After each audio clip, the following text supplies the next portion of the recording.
All right, YouTube. McFrazzle Wiener here. It's been a hot minute since we've done any updates, so I'll give you a quick rundown on where we are with the Corvette project.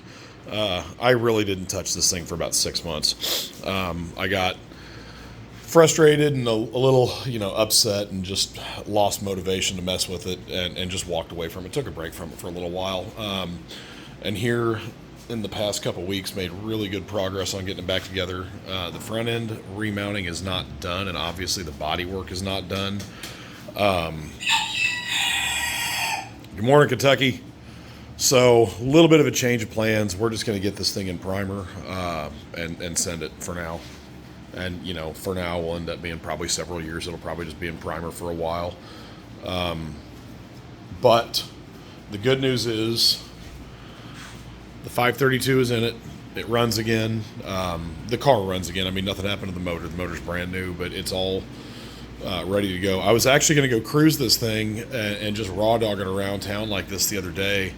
And I went to hook up the trans brake, because with a trans brake car, you have to engage the trans brake to back up. Well, the wire came out of the solenoid, so I got to fix that. I didn't want to drive around with no trans brake, no reverse, and have a potential to get caught somewhere in a situation where I would have to back up and not be able to, and have to push the car, and that would just suck. So I just said, no, I'll have to fix that. But anyway, the front end, the update on the front end is the real reason for this video. Now that I've rambled on for a minute, let's take a look at the front end on the car. So it got hurt real bad after I put the motor in it and we rolled the car off of wheel ramps, and the front end was too long and too low to clear the wheel ramps. So as the car traveled down the ramp, it ran out of clearance on the front end, and the body got into the ramp as the car went down. So the front end started to come up, got lifted up, and just broke. It broke literally nearly everywhere. Everywhere imaginable. It broke there, and there. Almost broke that in half. It broke there. I think there's some crackage down there. It broke there. I found there's a break right there on top of that. So there's one right there I haven't repaired yet. There's a little one right there. I think there's another one underneath the bumper. It broke there. That one's basically done. It broke there. And it broke there. It almost broke this corner off. As you can see, that's all the cracks. I drilled a hole in the end of all the cracks. What you're seeing. Yeah, you kind of see that right there. I drilled a hole in the end of all the cracks, and that keeps the crack from spreading or growing. So the front end got hurt real bad. And, these are a glued-on front end. They're panel bonded on. So this being, for all intents and purposes, a street legal drag car, I wanted to go ahead and make the front end removable. I could have glued it back on and just do exactly what we had, but I didn't feel like that was the most advantageous thing for me to do for what this car is. So it took me forever to figure out how I was going to mount the front end. Let's pull the hood off and take a look at that.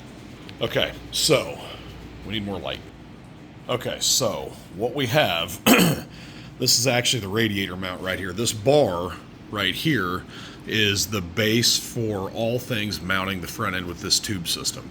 This bar was actually put here to be a different kind of radiator support. The radiator goes in here and fits somewhat snug, and what I'll end up doing, I'll either get an aluminum nut and weld to the radiator, or just epoxy a nut to the radiator, drill a hole through this bar with a tube in it, and then I'll put a bolt through that'll grab that nut that's epoxied or welded to the radiator, and then you can tighten that down, and that'll draw the radiator back and hold it securely in place, be a good rigid mount for the radiator. And it's super simple, cheap, lightweight, basically free to build. All you need is a drill bit, a nut and a bolt, and some glue. glue, you know, obviously we're going to use some epoxy or, again, aluminum weld it. But so this bar was put here for that purpose, to support that that radiator mount, and that is 1-inch tubing. And the reason I used that to support the radiator, which is radical overkill, was because it's what I had. It's just some shit I had laying around. And I'm glad that that worked out, because if if I hadn't used that 1-inch, it probably would have never occurred to me to go back and redo that for something heavier to build this structure. But anyway, so this bar right here is the base of everything that holds the front end on. And then I found these brackets that are, I think I got these from Quartermax, if I remember right. I got those brackets for like, I think 30 or 40 bucks for the pair. And I really searched and searched trying to figure out ways to mount the front end. And I think I stumbled upon a Tim McCamus video where I found these, and I thought, okay, if I can get my hands on some of those, then I can figure this out. And I was really thinking that I was going to have to put them down here low on the frame, and that I was going to have to build a big bird cage inside here, and that they were going to be captured much lower. And then it occurred to me, it's like, well, the front end was basically supported before by the original header bar, which I have just replaced. So let's try this. So I got some 3/4-inch tubing, and this is actually a solid bar meant for window netting is what this is. And I don't have the capability, I didn't bend this tubing, I had to have that done at a shop. I have the capability to bend 3/4-inch tubing at about 45 degrees. Anything greater than 45 degrees, and the equipment that I have will kink it. So I struggled with trying to find a place that had a die to bend 3/4-inch tubing, and most of the local places told me that they couldn't bend anything under 1 inch. They said anything under 1 inch we don't bend, we just put straight bar in. And so I ended up using my HVAC bender and bent this mild steel tubing 3/4-inch at about, I think this is about 33 degrees or 27.5 degrees, somewhere right in there, somewhere 25 to 30 degrees ish. I don't remember exactly, but it worked out really well, welding it to that headlight bar. And then these right here, this bar right here captures the bracket, and then this flexed a little bit. This all flexed a little bit with the front end on it, so I put these braces in right here. And yeah, guys, you know, those are booger welds. I'm a grinder, not a welder. I have the capability to weld, and I know how to weld, but that doesn't mean that I'm good at it, and I don't pretend to be. So I tried, I did what I could, I didn't practice enough, but at the end of the day, I had to get out the grinder, you know, is what it is. I weld very little on this car. I try, any welding that's going to be done on this thing, I try to take it somewhere and have a professional do it, because I'm not trying to have a super hacked up boogery race car. I want it to look okay. You know, I say that, and look at this fucking thing, but you know, I could have done this differently. I could have just, when I figured out what I was going to do here, I could have done everything with just cut steel and butt welded everything at 90 degrees, and I could have fabricated it that way, and it would have looked horrendous. So I waited it out until I could find a way to do this, and this is what we came up with. And let me tell you that this front end comes off of this car like butter. I couldn't believe it. I got it on there, got that all tack welded into place. You know, I shimmed up the front end and supported it and moved it around, and got the door gaps pretty freaking good. Everything references on these cars, when you're rehanging a body, everything references off the doors. The doors go on first, and then you can either do the front or the rear.